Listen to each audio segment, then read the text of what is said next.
The most important quote I ever heard was said by a character in a comedy TV show.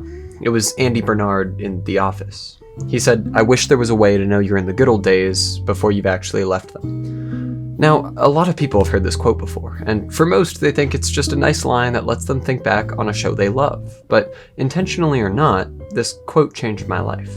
The good old days. Every generation has had them. For some it's college, for some it's their childhood, but everyone has them. The burning question for most of us is, how do we know what they are? I would agree with Andy's quote here, but I think that there is a way, at least somewhat. I believe that the good old days are not constrained by time. I don't think I'll ever be able to say that 25 to 30 years old was the best time of my life.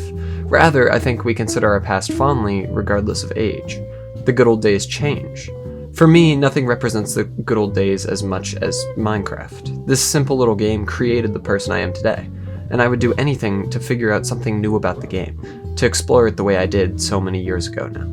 This game is my good old days, at least presently. I'm sure 5 years from now, I'll look back on college as the good old days, and then 5 years after that, my early adulthood, and so on and so forth. I think that the good old days simply change. The human brain is a funny thing. When we look back, we like to focus on the positives instead of the negatives. I first really noticed this a couple weeks after I got back from a long backpacking trip in New Mexico when I was 14. I didn't reminisce on the blisters exploding on my feet, or the early mornings in the rain where all I wanted was to stay in my sleeping bag, or the grueling 20-mile days where every step burned into my very being. Instead, I reminisced on the gorgeous vistas and the faces of my friends as we sang songs when morale was low. As my dad so eloquently put it back then, embrace the suck. I thought it was a funny saying back then, but when you go through hell with someone, it creates a bond stronger than most.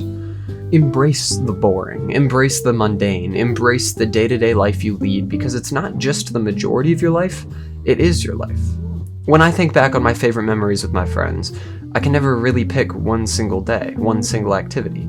Instead, I create a collage of dozens of sleepovers, late-night drives, laughing with each other, memories that, to be honest, weren't too strong when we made them, but looking back seem impeccable.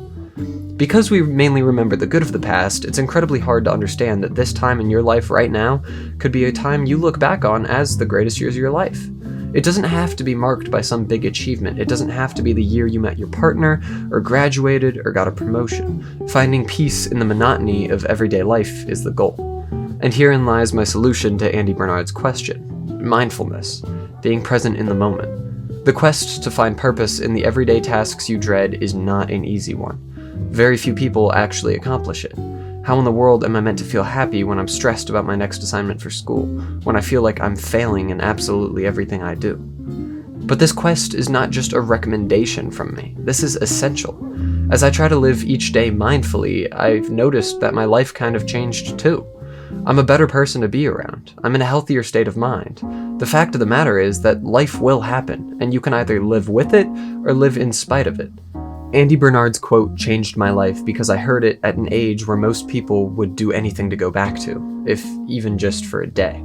Life had not hit me yet. I was comfortable. The world doesn't seem so big when finding diamonds in a video game is just as large a priority as finishing my next piece of homework. I never really thought that my teenage years would ever end, and then they did.